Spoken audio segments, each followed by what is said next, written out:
Vera, I don't want to upset you. But you don't live here anymore. My son and I have made that decision. My mother-in-law announced to me at breakfast. My husband simply nodded in agreement. But they both seemed to forget that this house was inherited from my father. That evening, when they returned from the store, they were stunned to see. Welcome, our dear viewers. Get comfortable, grab a cup of fragrant tea or coffee. Or perhaps your favorite knitting. Tell us in the comments how you're doing today. And if you've subscribed to our channel and given us a like. An interesting and heartwarming story awaits you. So enjoy the show. My alarm clock rang at 6:30 a.m. As always, I stretched, turned it off, and sat up in bed, rubbing my eyes. Outside my bedroom window, it was still dark, but the approaching dawn was palpable. Dad's house, my house. Every morning I woke with this thought and smiled. Stanislav snored beside me, arms outstretched. At 48, he still hadn't learned to sleep quietly. I carefully got up, put on my robe, and went downstairs. My father bought this house in the 90s when he was a chief engineer at a factory. It was a 3-story mansion in the city center with a garden and a garage. Back then, it seemed like he overpaid. But time proved him right. Now, such property is worth 2 apartments in the capital. I turned on the coffee maker and took breakfast items out of the refrigerator. These movements were refined over 15 years of marriage.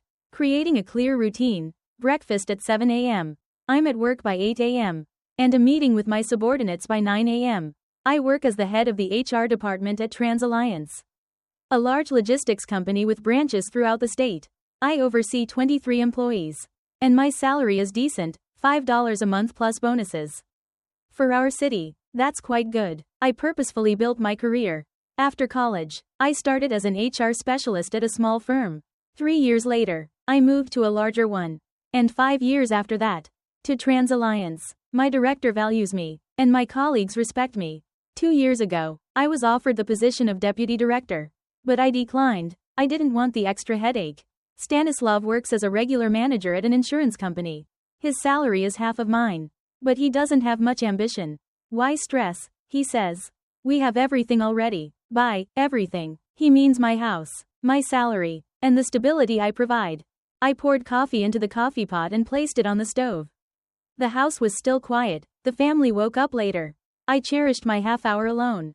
I sat in Dad's armchair by the window with a cup of coffee and planned my day. Today, I had interviews with 3 candidates for a logistics position, a meeting about the salary fund for the next quarter, and a meeting with representatives from a recruitment agency. A typical working Friday. Dad died 5 years ago from a sudden heart attack at work. He was only 62. He bequeathed the house to me, his only daughter. Mom died of cancer when I was 20. Dad never remarried, dedicating his life to work and to me. Vera, he used to say, a home is the foundation of everything. As long as you have your own home, you'll never be lost. Take care of it. I did take care of it. In 5 years, I renovated 2 rooms, replaced the roof, and updated the heating system. The house became even more beautiful and comfortable. At 6:30 a.m., Galina Fyodorovna, my 69-year-old mother-in-law, a widow and retiree, came down to the kitchen. She had moved in temporarily 4 years ago after her husband's death.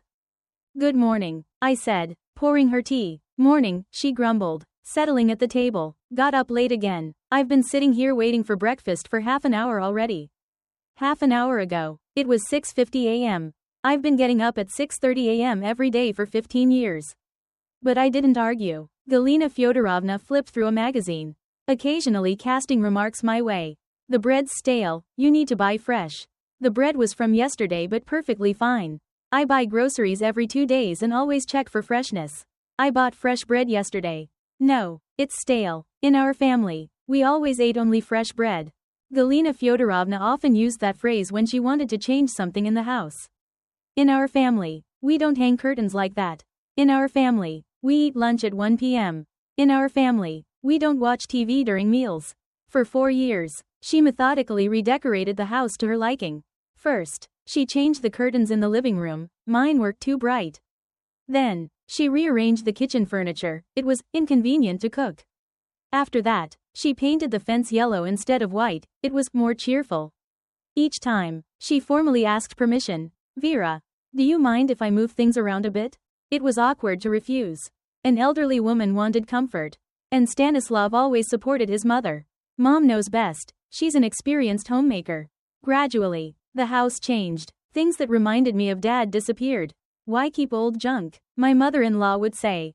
New items appeared, figurines, rugs, artificial flowers for comfort. Most of all, the changes in Dad's study annoyed me. Galina Fyodorovna had turned it into a sewing workshop. Dad's books were packed in boxes, gathering dust. The desk was covered with rolls of fabric, and a sewing machine stood in the corner. The room was empty, she explained, and I need somewhere to sew. Stanislav, as always, supported his mother. Mom's right. Why let the room sit idle? I didn't make a scene. Dad always said, in a family, peace and harmony are most important. But every time I passed the former study, I felt a pang in my heart. The last straw was the garden. Galina Fyodorovna decided to uproot Dad's apple trees and plant potatoes. It'll be more practical, she declared. The apples are sour, no one eats them. But potatoes are useful. Dad planted those apple trees when I was little. Every spring, we would whitewash the trunks together. In the fall, we'd harvest the apples. Dad's apples made the best pies in the world. We're not touching the apple trees, I said firmly. Why? It's impractical. Because they're Dad's apple trees. And this is my garden. Galina Fyodorovna took offense. She didn't speak to me for 3 days. We communicated only through Stanislav. Tell your wife that lunch is ready. Ask Vera where my blood pressure pill is. Stanislav ran between us, trying to reconcile. Mom, please. Vera didn't mean any harm. Vera, please humor Mom. She's old and wants to garden. In the end, my mother-in-law gave in. But from then on, I felt her animosity. She started nitpicking, criticizing my cooking, and making remarks about the house's order. At 7 a.m., Stanislav came down to the kitchen, already dressed and ready for work. He kissed me on the cheek and sat down at the table. What's for breakfast? He asked, unfolding his newspaper. Scrambled eggs with herbs, I replied, placing a plate in front of him. Cheese casserole. I asked for it yesterday. I paused, holding the coffee pot. Stanislav hadn't asked for anything yesterday. We hadn't even seen each other in the evening. He came home late. And I was already asleep. You didn't ask for anything, I said calmly. I did. Mom, did you hear? Galina Fyodorovna looked up from her magazine. Of course, I heard. Stanislav asked for cheese casserole. But you, as always, cook whatever. Stanislav nodded, pleased with his mother's support. They had a well-rehearsed routine. He'd invent something. She'd confirm it, and I'd end up in the wrong. In 15 years of marriage, I had gotten used to it. Usually, I didn't argue, agreeing to avoid spoiling the relationship. But today, something stung inside. Stanislav, I said, looking my husband in the eyes. You came home at 11 p.m. yesterday and went straight to bed. When did you manage to ask for casserole? He faltered, stammering. Well, maybe I forgot or said it this morning. This morning, you woke up 5 minutes before breakfast. Galina Fyodorovna noisily placed her cup on the saucer. Vera, what kind of tone is that? Your husband asked for casserole, make him casserole. Is it that hard? I looked at my mother-in-law, her eyes showed irritation and some hidden malice. Galina Fyodorovna, I said in an even voice. When Stanislav genuinely asks for something, I will definitely cook it. But there's no need to invent requests. How dare you talk to your elders like that? The same way they talk to me. Stanislav raised his hands, playing the peacemaker. Girls, why are you fighting over breakfast? The scrambled eggs are good too. But it was too late. Galina Fyodorovna stood up from the table, conspicuously leaving her meal unfinished. I cannot sit at the same table with a boor, she declared, and went to her room. Stanislav looked at me reproachfully. Why are you upsetting her? Mom's old and sickly, and why is she lying? She's not lying, she just got confused. Stanislav, your mom wasn't asleep until 11 last night. If you had asked for something, she would have heard and remembered perfectly. She has an excellent memory for my flaws. My husband finished his coffee and gathered his documents. Vera, please try to understand Mom. It's not easy for her. She was used to being the mistress. And here what? Well, you know your character is difficult. Difficult character. Another cliché Stanislav used when he couldn't explain his mother's complaints. What's difficult about it? You're too principled, you don't know how to yield. Don't know how to yield? In 4 years, I yielded half the house to my mother-in-law. Agreed to all her rearrangements. Endured criticism and nitpicking. What else was there to yield? Stanislav, I said, looking my husband in the eyes. Being principled isn't a flaw, it's a quality that helps a person remain human. He didn't reply, hurriedly gathered his things, and left for work. I was left alone in the kitchen. I cleared the dishes, wiped the table, and checked my shopping list, usual morning chores. But today they didn't bring their usual pleasure. Stanislav's words echoed in my head. Difficult character. Don't know how to yield. Mom's sickly. Strangely, these phrases used to upset me and make me doubt myself. But today they only angered me. Perhaps because I finally realized that it wasn't about my character, it was about them trying to make me feel guilty for other people's problems. At 7:30 a.m., I was about to leave for work when Galina Fyodorovna returned to the kitchen. Her face was solemn, as if she were about to announce something important. Vera, sit down. We need to talk. I have a meeting in half an hour. I'll be late. This is more important. She sat at the table, folding her hands across her chest. Stanislav appeared in the kitchen doorway, apparently. He hadn't left for work but was waiting in the hall. What's this about? I asked, not sitting down. Sit down, I tell you. My mother-in-law's voice had a commanding tone, one I recognized from when she would scold Stanislav for minor infractions. I'll stand. Galina Fyodorovna pursed her lips. As you wish. Stanislav and I talked for a long time yesterday about our life. About the future. Stanislav nodded, confirming his mother's words. His face was guilty but resolute. And what did you talk about? About how it's time to change something. I felt my back muscles tense. When Galina Fyodorovna spoke of changes, it always concerned me. Change what exactly? Our relationship. You understand. Vera, my son and I live soul to soul. And you. My mother-in-law paused, choosing her words. You're tearing us apart. How so? You're constantly arguing, snapping back, criticizing all my suggestions. Stanislav gets nervous because of it. Having problems at work. I looked at my husband. What problems? Well, poor concentration. I keep thinking about the domestic discord. What discord? Stanislav, you and Mom are constantly bickering. About what? About various trifles. Trifles? Galina Fyodorovna wanted to uproot Dad's apple trees, redo his study, paint the house a different color. And Stanislav considered these trifles. And what do you propose? My mother-in-law exchanged glances with her son. He nodded at her, as if giving permission to continue. We think, that is. Stanislav thinks that it would be good for you to live separately. Separately? Yes. You'll rent an apartment, live alone, think about your behavior, and we'll also get some rest. I stood, processing what I'd heard. It didn't make sense. I was supposed to move out of my own house? Temporarily. Stanislav quickly added, not forever, just a pause. You understand? Vera, Galina Fyodorovna continued, family is about compromises, and you don't know how to compromise. What compromises should I accept? Respect your elders, listen to advice, don't throw tantrums over every little thing. Tantrums? I didn't remember ever throwing tantrums.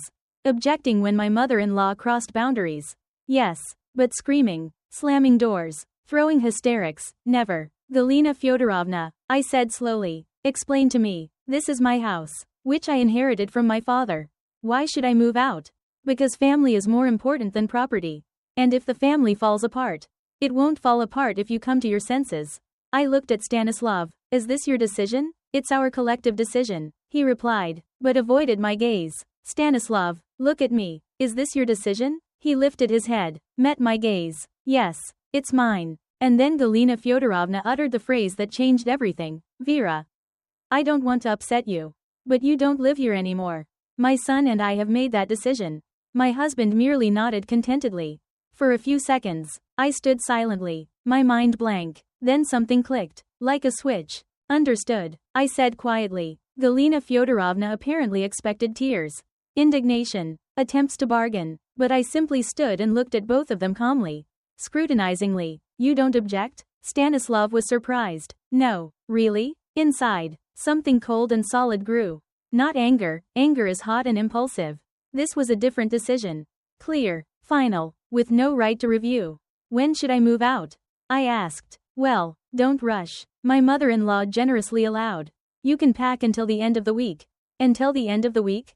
How generous. And my belongings? Take the most necessary. Clothes. Documents. We'll sort out the rest later. The rest? The furniture I bought. The dishes I chose. The books. Paintings. Flowers. Everything that made this house a home.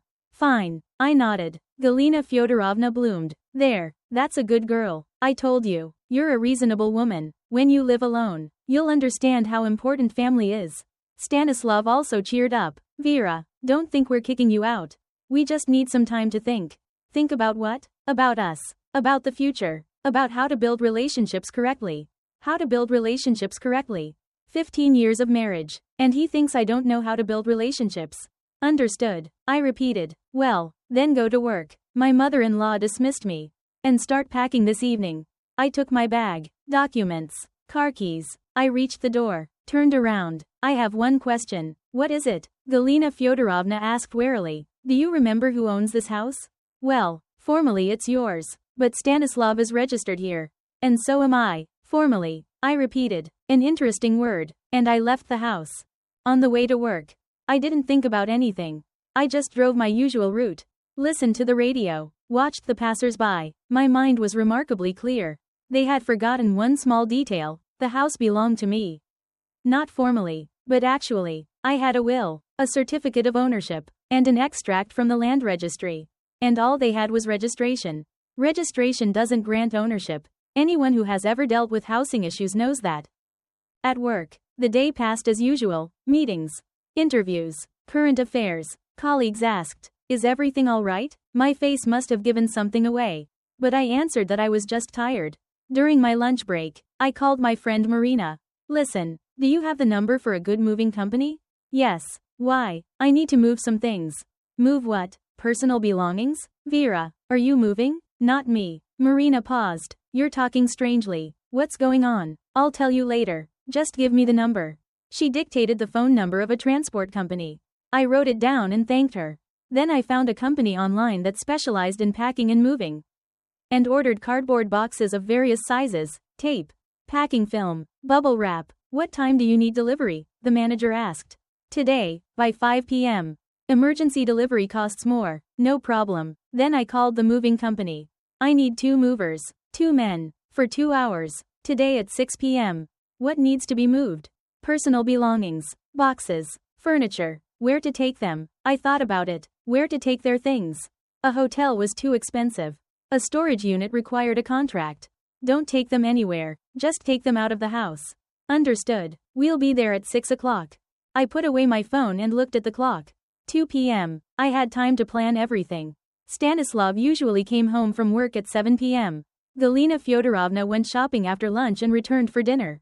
I would have about 2 hours to do everything. What exactly? Pack their things and take them out of the house. Where to take them? To the gate. Let them decide what to do next. The last 2 hours of work dragged on endlessly. I mechanically signed papers and answered calls. But my thoughts were far away. I thought about Dad, how he bought this house. How proud he was of it. Vera, he used to say, a home isn't just walls and a roof, it's a place where you're safe. Where no one can tell you what to do. And I had let them tell me what to do. For 4 years, I had endured, yielded, compromised, and in the end, they decided they could kick me out of my own home. But they were wrong. Tonight, they would understand that. At 5 p.m., I left work. The packing materials were already waiting at the house. The courier had left them with our neighbor. Aunt Lida, moving? She asked, helping me carry the boxes. Who's moving? I replied. The house was quiet. Galina Fyodorovna had left a note on the table. Be back by 8 o'clock. Heat up the borscht. 8 p.m. I had 3 hours. I went upstairs to my mother-in-law's room. Large and bright with a view of the garden. Once, it had been my childhood room.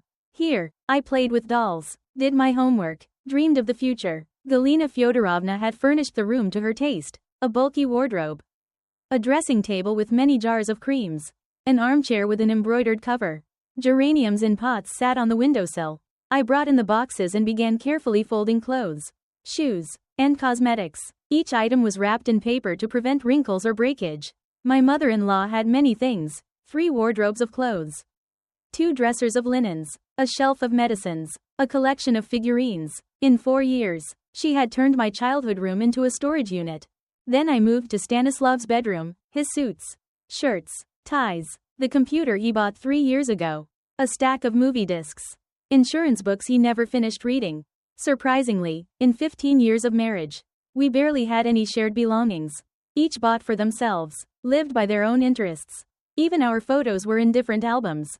I worked methodically, without emotion, simply transferring items from one place to another. Just like at work. A clear plan. Sequential execution. At 6 p.m., the movers arrived. 2 young men, around 20, strong and hardworking. What are we taking out? The older one asked, wiping sweat from his face. These boxes. Everything. And the furniture from this room. I said, pointing to my mother-in-law's bedroom. Where should we put them? By the gate. Carefully. So nothing breaks. The movers got to work. Moving quickly and professionally. First, they carried out the boxes. Then the furniture. The wardrobe. Dresser. Armchair. Dressing table. I helped, suggesting what to handle gently. In an hour and a half, the room was empty. Then they took out Stanislav's belongings. Furniture from this bedroom too? The mover clarified, pointing to the bed my husband and I shared. Only his personal belongings. Leave the bed. How do we decide what's personal? A good question. We bought the bed together. And the wardrobe too. The dresser was inherited from Stanislav's grandmother. Take the dresser, I decided, and the nightstand to the right. I left him only what I had bought or what was in the house before our marriage. Is that everything? The mover asked. Finishing up. That's everything. Thank you. I paid them and saw them to the gate. At the entrance, there was now an impressive pile of belongings, boxes, furniture, even the flower pots from my mother-in-law's room. I returned to the house. Silence rang in my ears. For the first time in 4 years. It was truly quiet. No one walked heavily on the second floor. No one turned the TV up full blast. My house. Dad's house. Finally, I went up to my mother-in-law's former room. Empty. Bright. I could make it into a study or a library. Put Dad's books back in their place. I sat on the windowsill, looking out at the garden. The apple trees Galina Fyodorovna wanted to uproot. Dad's apple trees, which he had planted for me. At 7:30 p.m., I heard voices at the gate. Agitated and loud. What is this? Where are our things? Galina, that's your dresser and my sewing machine. Stanislav, what's going on? But they both seemed to forget that this house was inherited from my father. That evening, when they returned from the store, they were stunned to see their belongings at the front door. The keys were in the lock. The door swung open. Galina Fyodorovna and Stanislav burst into the house with bags of groceries. Their faces bewildered and frightened. Vera, my mother-in-law, shrieked. What have you done? I calmly descended the stairs, stopping on the last step. Looking down at them, I fulfilled your wish, I said in an even voice. What wish? Stanislav dropped his bags, not understanding what was happening. You said I don't live here anymore. That means you don't either. What do you mean? We don't either. My mother-in-law's voice trembled with indignation. Just like that. This is my house. Dad bequeathed it to me. I have all the documents. And you are guests. Uninvited guests. Galina Fyodorovna turned pale, then flushed red. You have no right. My son is registered here. Registration doesn't grant ownership. I replied calmly. Tomorrow I'll file a request to have his registration cancelled. But we're family. We were family until this morning. And then you decided that family means only the two of you. Stanislav sank to the threshold, holding his head. Vera, but this isn't right. We just wanted. You got what you wanted. I interrupted. You wanted to live without me. So live. But where will we go? My husband wailed. Those are your problems. You have an hour to gather anything I might have missed. I turned and walked to the kitchen. Behind me, I heard indignant voices, but I didn't care. A few minutes later, they burst into the kitchen. Galina Fyodorovna red with indignation. Stanislav bewildered and pathetic. Vera, this is outrageous. My mother-in-law screamed. You can't kick us out onto the street. I can. And I already have. You have no moral right. But I have legal right. I took a folder of documents from the drawer and placed it on the table. The will. The certificate of ownership. The extract from the land registry. Read it. Owner. Vera Mikhailovna Kravchenko. That's me. Stanislav took the will with trembling hands. But I'm your husband. For now. Tomorrow I'll file for divorce. Divorce? My mother-in-law gasped. Yes. There's such a procedure at the courthouse. Galina Fyodorovna clutched her heart. My blood pressure is rising. Take your pill. They're in the medicine cabinet. Which medicine cabinet? I don't know any medicine cabinet. In the bathroom. On the shelf where they've been for the past 4 years.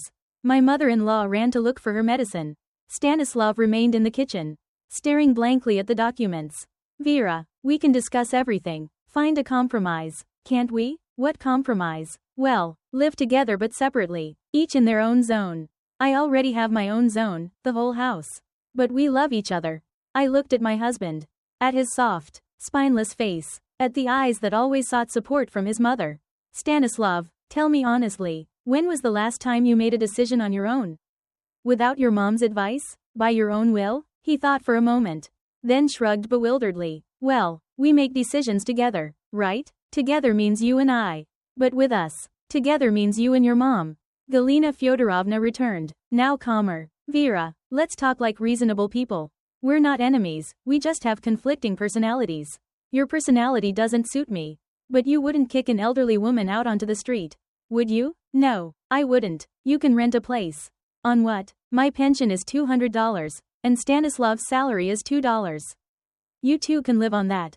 Stanislav jumped up, but that's pennies. We're used to living well. On my well-being, now live on your own. Galina Fyodorovna tried another tactic.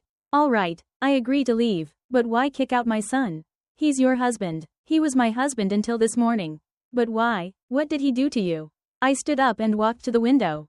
In the garden, Dad's apple trees were in bloom. White blossoms in the setting sun. 15 years ago, I married a man, and it turned out I was living with a mama's boy. Stanislav is a good boy. He's 48 years old. It's time he stopped being a boy. Stanislav tried to object. I work. I earn half of what I earn. And you spend more than you earn. But I try. You try to follow your mom's instructions. Not to be a husband. My mother-in-law couldn't take it anymore. So you decided to destroy the family over some petty grievances? You destroyed the family this morning when you decided I was an extra burden. We'll sue you, Galina Fyodorovna declared. Stanislav has rights to this apartment. What rights? He's registered here. He's lived here for 15 years. Registration is cancelled at the owner's request. I'll file the documents tomorrow. We'll find a lawyer and prove you have no grounds to evict us. What grounds do I need to dispose of my own home? Stanislav grabbed my arm. Vera, wait, let's call my brother, he'll sort this out. Your brother isn't the owner of the house. But he'll talk to you. Explain that family. Family ended this morning at 7:30 a.m. Galina Fyodorovna ran out into the street. Through the window, I saw her approach the neighbors, gesticulating and explaining something. Aunt Lida from the neighboring house was the first to respond. They whispered to each other by the gate for a long time. What's Mom doing? Stanislav worried, looking for allies. 10 minutes later, Aunt Lida knocked on the door and came in with a concerned expression. Vera, what's going on? Galina Fyodorovna is telling such things. Telling what? That you're kicking them out onto the street completely. Not onto the street, but out of my house. But they're family. They don't think so. Aunt Lida was bewildered. How so? Ask them. This morning they explained to me that I was an extra burden. Oh, they just got heated. It happens in families. Well, now let them live separately and get heated. Vera, you can't do this. Galina Fyodorovna is an elderly woman. She's been elderly in my house for 4 years. That's enough. Aunt Lida tried to persuade me for another half hour, explaining about family obligations, Christian mercy, and how the neighbors would condemn me. I listened politely but unyielding. Lydia Ivanovna, this is my house and my decision. But think about your reputation. What reputation? People will say you're heartless. Let them say. Aunt Lida left, having accomplished nothing. Galina Fyodorovna immediately ran up to her, asking about the results of the negotiations.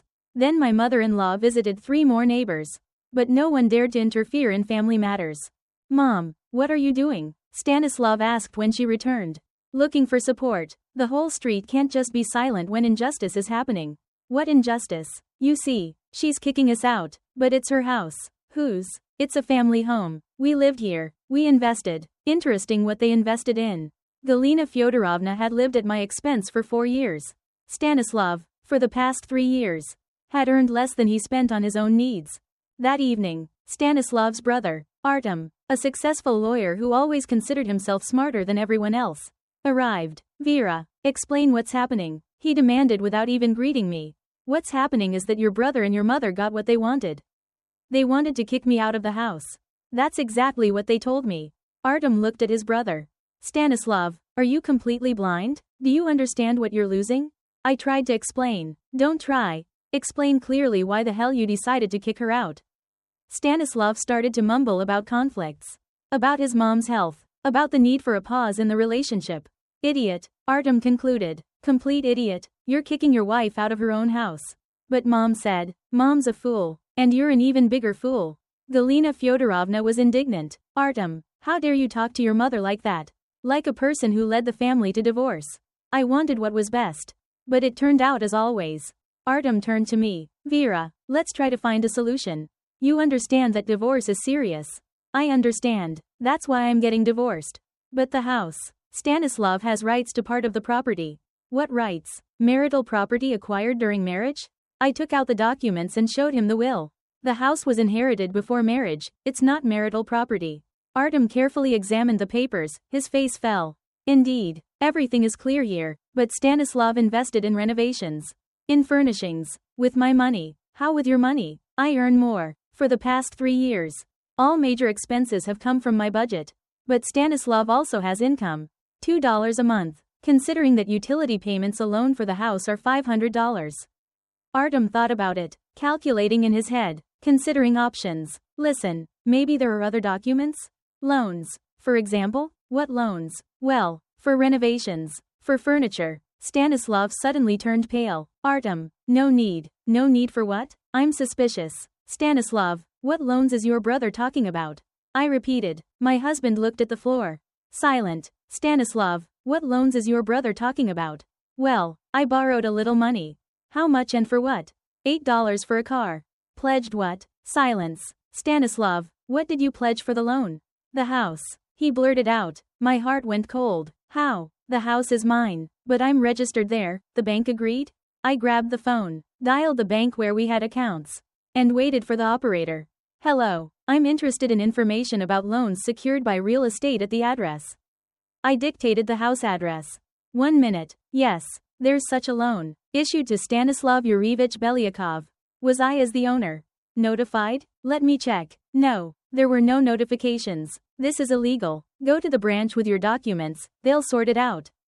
I hung up and turned to my husband. You took out a loan against my house without my consent? $8 for a car without my knowledge? I thought you wouldn't mind. $8 for a car without my knowledge. Vera, but I was going to tell you. When? When the bank starts foreclosing on the house because of debts. Artem tried to intervene. Vera, this can be resolved. The loan can be refinanced. To whom? He earns $2 a month. And the payment is $1. Refinance it to me? So I pay for his car. For a car he bought without my consent? But your family. Not anymore. While we were sorting out the loan. Stanislav's phone rang. He nervously looked at the screen and declined the call. The phone rang again. Answer it, I said. It's not important. Answer it, I said. He reluctantly picked up. Hello. Yes. I'm home. No, not now. I'll call back later. He hung up, but I already understood everything. The intonation with which men talk to their mistresses is unmistakable. Who was that? A colleague from work. At 9:30 p.m.? From work? We're swamped. The phone rang a third time. I quickly snatched it from my husband and answered. Hello?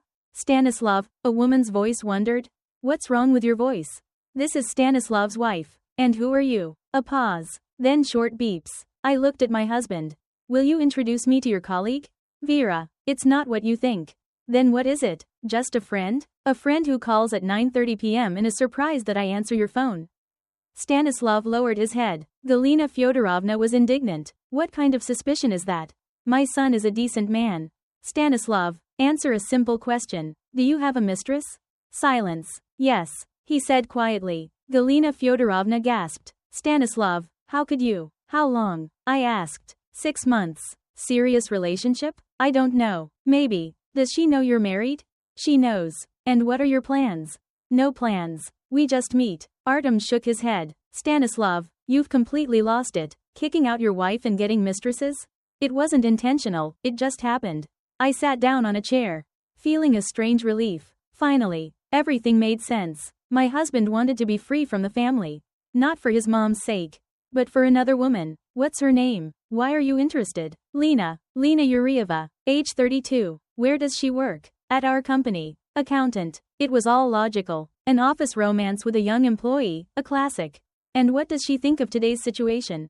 She doesn't know yet. She'll find out tomorrow. While we were figuring things out, Galina Fyodorovna disappeared. She returned an hour later with a pleased expression. Well, Vera, I spoke with the neighbors. They're ready to testify in court. What testimony? That you're unbalanced, aggressive, destroying the family. How much did you pay? Pay what? I didn't pay anyone. People see what's happening themselves. Lydia Ivanovna, For example, Lydia understands the situation? She understands that you can't kick relatives out onto the street. I went out onto the porch and shouted over the fence. Lydia Ivanovna, Aunt Lida. She looked out the window. What is it? Come here for a minute. She came to the gate. Her face apologetic. Galina Fyodorovna says you're ready to testify in court against me. Well, if necessary. What did she pay you? No one paid me anything. Then what did she promise? Aunt Lida stammered. She said she'd fix my fence. With what money? Her son works. His salary is $2. Fixing a fence costs $4. Where would she get the money? The neighbor was flustered. I don't know. She said she'd find it. Lydia Ivanovna, are you ready to lie under oath for a fence repair? I won't lie. Then what will you say in court? The truth? What truth? That I kicked people out of my house who decided themselves that I was an extra burden. Aunt Lida was completely embarrassed. Vera, I don't want to get involved in your affairs. Then don't get involved. She quickly went back inside. Galina Fyodorovna watched the collapse of her plans in horror. What have you done? Lida was ready to help. Help you deceive the court? Not deceive, but tell the truth. What truth? That you're a bad wife and daughter-in-law? There was some truth to that. I really was a bad daughter-in-law. I didn't know how to serve my mother-in-law. By 10 p.m., it was clear that negotiations had reached a dead end. Stanislav and Galina Fyodorovna still didn't understand what had happened. Artem tried to find legal loopholes but was unsuccessful. All right, I said, getting up from the chair. Since we haven't reached a compromise, I'm proceeding with official procedures. What procedures? Artem asked cautiously. Tomorrow I'm filing for divorce. Wait, Stanislav pleaded. Let's discuss everything again. Nothing to discuss. But we can try to live in a new way. You can. But without me. Galina Fyodorovna started crying. You're destroying the family. You destroyed the family this morning. And I'm just legally formalizing the breakup. But we didn't want a divorce. You did. You just thought I'd live somewhere in a corner and be grateful for such mercy. We wanted peace in the house. Now there's peace in my house. Stanislav tried to approach me. Vera, just give us a chance. We'll talk to Mom. Explain. Too late for talking. But everything can be fixed. No, it can't. Some words can't be taken back. The next morning, I went to the courthouse and filed for divorce. The clerk carefully reviewed the documents. Are there any minor children from the marriage? No. Disputes over property division? No. The main property, the house, belongs to me by inheritance. Is there spousal consent for divorce? There will be. Then come back in a month for the certificate. A month. 30 days until final freedom. Then I went to the multi-purpose center and filed a request to have Stanislav and Galina Fyodorovna removed from the house. The grounds. Termination of the right to use the residential premises. Did you notify these citizens of the request? The clerk clarified. I'll notify them today. The documents would be reviewed within 30 business days. At work, my phone rang all day. Stanislav called every hour, begging to meet and talk. Galina Fyodorovna also called, crying into the phone, accusing me of cruelty. I answered briefly. The decision has been made, there's nothing to discuss. That evening, I returned home late, deliberately staying at work. There was no one by the gate. Stanislav's and my mother-in-law's belongings were gone. They had apparently taken them. The house was quiet, for the first time in 4 years. Complete, blissful silence. I walked through the rooms. The empty bedroom on the second floor where Galina Fyodorovna had lived. My husband's and my bedroom where now only my things remained. The living room without Mom's figurines and artificial flowers. The house seemed larger, more spacious, as if it had finally taken a full breath. 3 days later, a summons to court arrived. Stanislav had filed a lawsuit to invalidate my demand for their removal. Galina Fyodorovna was a co-plaintiff. The court date was set for 2 weeks later. Preparing for court, I decided to carefully review all the house documents again. Dad's papers were kept in the safe in his former study. I knew the will by heart. But it turned out there was another document, an addendum to the will. Drafted a week before Dad's death. I unfolded the official paper and began to read. Then froze. Addendum to the will of May 15, 2019. I, Kravchenko Mikhail Petrovich, supplement my will with the following conditions, in the event of the divorce of my daughter, Vera Mikhailovna Kravchenko, the house at 23 Garden Street, within 1 year after the divorce, shall become the property of the Hope House Charitable Foundation for the creation of a shelter for lonely elderly people. I reread it several times, disbelieving my eyes. Dad bequeathed the house to a charity if I divorced? Why? For what purpose? I read to the end, I believe that the house should serve the family. If the family breaks up, let the house help those who have no family.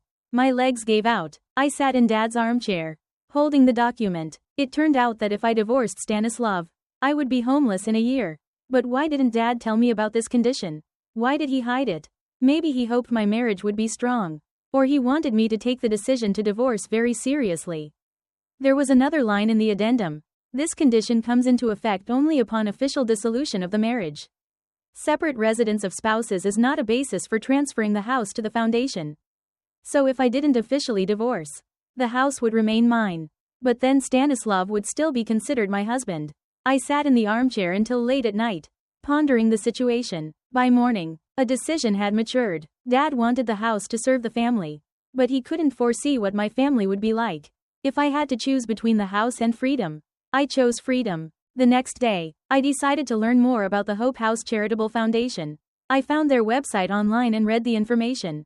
The foundation indeed helped lonely elderly people, creating shelters and organizing home care services.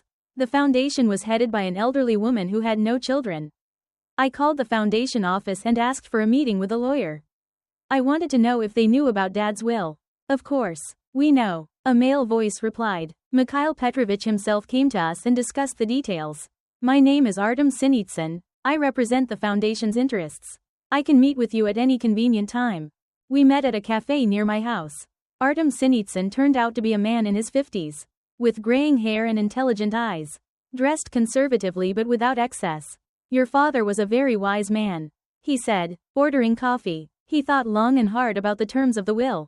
Why didn't he tell me about this addendum? He said he didn't want to influence your family decisions. If the marriage is strong, you would never know about this condition. If not, then the house is indeed more needed by those who have no family. And if I change my mind about divorcing? That's your right. The conditions are only effective upon official divorce. I thought, honestly, are you interested in me divorcing? Artem shook his head. Personally, no. For the foundation, this house would be very useful.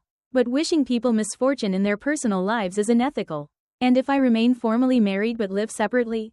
According to the will, that's acceptable. The main thing is not to finalize the divorce officially. We talked for 2 hours. Artem spoke about the foundation's work and the people they help. It turned out he was divorced himself and raising a teenage daughter. Don't you regret divorcing? I asked. No, it's better to live alone than in a bad marriage. Even if it costs a lot. Freedom always costs a lot. But it's worth it. As we said goodbye, Artem said, Vera Mikhailovna, whatever decision you make, it will be the right one because it will be your choice. That evening, I sat in Dad's study, rereading the will. Thoughts whirled in my head. On one hand, I could avoid official divorce. Stanislav would live separately. I'd stay in the house. Legally, we'd remain husband and wife. But practically, we'd be free. On the other hand, such an option left loopholes. Stanislav could claim rights to the house at any moment. Return, bring his mom, and I wouldn't be able to do anything. Besides, an official divorce was psychological freedom, the opportunity to build new relationships without looking back. My phone rang. It was Stanislav. Vera, I need to tell you something. What? I've moved in with Lena. Congratulations. But that doesn't mean I don't want to save our family. Stanislav, you're living with a mistress and talking about saving our family? Well, it's temporary. Until we reconcile. We won't reconcile. Vera, think again. You love this house, don't you? Interestingly, did he know something about the will? Why did you bring up the house? Well, Mom said Dad had some special conditions. What conditions? I don't know exactly. Something about divorce. So Galina Fyodorovna knew something. But from where? Stanislav, explain clearly what your mom knows about Dad's will. She says she heard from the neighbors that your father had 2 wills. 2 wills? I only knew about the main one and one addendum. Which neighbors? Aunt Lita said she saw a notary visit Dad shortly before his death. Maybe there really were other documents. The next day, I went to the notary who had drawn up Dad's will. The elderly woman, Mariana Elvovna, remembered my father. Mikhail Petrovich did come to me twice. She confirmed. First, he drew up the main will. Then the addendum. But there were no other documents. And other notaries? I can check the registry. An hour later, it turned out that Dad had not contacted anyone else. So there were no other wills. But Galina Fyodorovna clearly knew something or suspected something. Otherwise, why would Stanislav mention the house precisely now? A week after filing for divorce? A week after filing for divorce, Stanislav and Galina Fyodorovna came to my house. They looked pathetic, disheveled, and tired. "We want to talk," Stanislav said. "Talk? Can you come in?" "No, talk here." Galina Fyodorovna stepped forward. "Vera, we realized we were wrong." "Wrong about what exactly?" "About wanting to kick you out. That was stupid." "It was. Honestly. You finally said what you've been thinking all these years." "We didn't think that. You thought exactly that. That I was an extra burden." Stanislav tried to explain. "Vera, we just wanted to live separately for a while. Not forever. And now you will live separately forever. But everything can be reversed. Can't it?" "No, some things can't be reversed." Galina Fyodorovna burst into tears. "I'm sick. I have hypertension, diabetes. I need care. Hire a caregiver. We don't have the money." "Sell the car Stanislav bought with the loan money. The car is needed for work. Then work more." Stanislav suddenly knelt down, right on the porch. "Vera, forgive me. I realize what I've done. Forgive me. It's too late." "No, it's not. I'll break up with Lena. Kick mom out. And live only with you." "Stanislav, get up. Don't humiliate yourself." "I'm ready for anything." "I'm not ready for anything." Galina Fyodorovna stopped crying and looked at me with malice. "You know what, darling? We'll see who ends up looking like a fool." "What does that mean?" "It means your daddy had his little secrets." "What secrets?" "You'll find out soon." Stanislav tugged his mother's sleeve. "Mom, don't." "Why not? Let her know what awaits her." "Galina Fyodorovna, explain clearly. What do you know about my father?" My mother-in-law smirked. "I know that your house will soon not be yours." "How do you know that?" "Because smart people told me." "What smart people?" "Real lawyers, not your girlfriends." Stanislav tried to lead his mother away. But she broke free. "Do you think we sat idly by?" "No, darling. We studied the matter and found out interesting things." "What did you find out?" "That upon divorce, you'll lose the house. And then we'll see how principled you are." So they knew about the addendum to the will. But from where? Who told them? And what did they plan to do next? That evening, I thought long and hard about the conversation with my former relatives. Galina Fyodorovna clearly expected me to back out of the divorce once I learned about the will's conditions. But she was wrong. I wasn't going to back out. A house is good, but freedom is better. Dad wanted the house to serve the family. But I no longer had a family. So let the house serve those who truly needed it. I called Artem Sinitsyn. "Good evening. This is Vera Kravchenko. I want to inform you that I will not be withdrawing my divorce petition." "Are you sure?" "Absolutely." "And the house?" 1 year after the divorce. "The house will be transferred to the foundation." "That's fair, Vera Mikhailovna. That's very noble of you. It's the right thing to do." Dad was a wise man. He understood that a home should bring people happiness. And I had no happiness in that house with such a family. "And where will you live?" "I'll rent an apartment or buy one. I have a good salary and savings. If you need help with the legal paperwork." "Thank you. I know who to turn to." After the conversation with Artem, I felt a strange relief. The decision was made, there was no turning back. Now, I just had to wait for the court and the official divorce. The court case proceeded quickly. Stanislav and Galina Fyodorovna tried to prove that I had no right to evict them. But legally, their position was weak. The owner of a residential premise has the right to terminate the right to use that premise for persons who do not have ownership rights.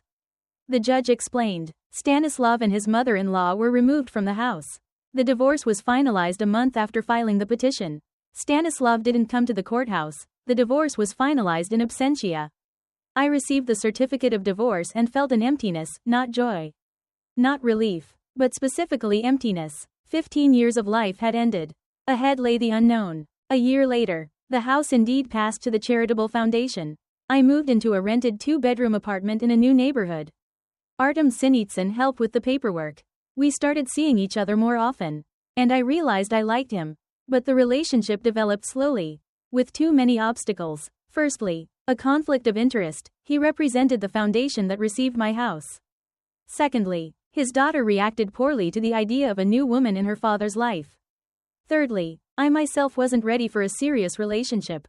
Stanislav married Lena 6 months after our divorce. She turned out to be pregnant. They rented a 1-bedroom apartment on the outskirts of the city.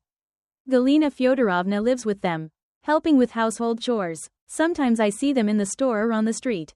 Stanislav looks tired and older. Galina Fyodorovna tries not to notice me. Lena is an ordinary girl. Nothing special. They don't look happy. But that's no longer my problem. My house was turned into a shelter for lonely elderly people. 10 grandmothers and grandfathers live there, with nowhere else to go. Caregivers look after them, and doctors treat them. Sometimes I walk by and look at the familiar windows. In Dad's room, an 80-year-old grandfather, a former teacher, now lives. In my childhood room, a lonely grandmother whose children have all passed away. Strangely, I don't regret my decision. The house serves people as Dad wanted, and I live my life as I always wanted. True, this life wasn't as bright as I expected. Work. A rented apartment. Rare meetings with Artem. No global changes. No new horizons. Just a quiet, calm life without scandals or humiliation. That's also a kind of happiness. A year ago, I was offered a promotion to become deputy director of the company. I accepted. I had more work. My salary increased. Now I can afford to buy my own apartment. But I'm not rushing to buy. Rented housing gives me freedom. I can move anytime, change my surroundings, start a new chapter in my life. Freedom. That's what I chose that day when Galina Fyodorovna said I no longer lived in the house. Freedom turned out not to be as sweet as it seemed. But it's real, and that's what matters. Recently, Artem confessed that he had long wanted to suggest we live together but understood that it would be unethical for the man who caused me to lose my home to offer me a new one. I said I'd think about it. And I am indeed thinking. Maybe it's time to start a new chapter. Or maybe I should wait a little longer. I have time to decide. For the first time in my life, I have time to decide everything myself, without looking to others' opinions and desires. That's also a kind of happiness, not bright, not loud, but my own.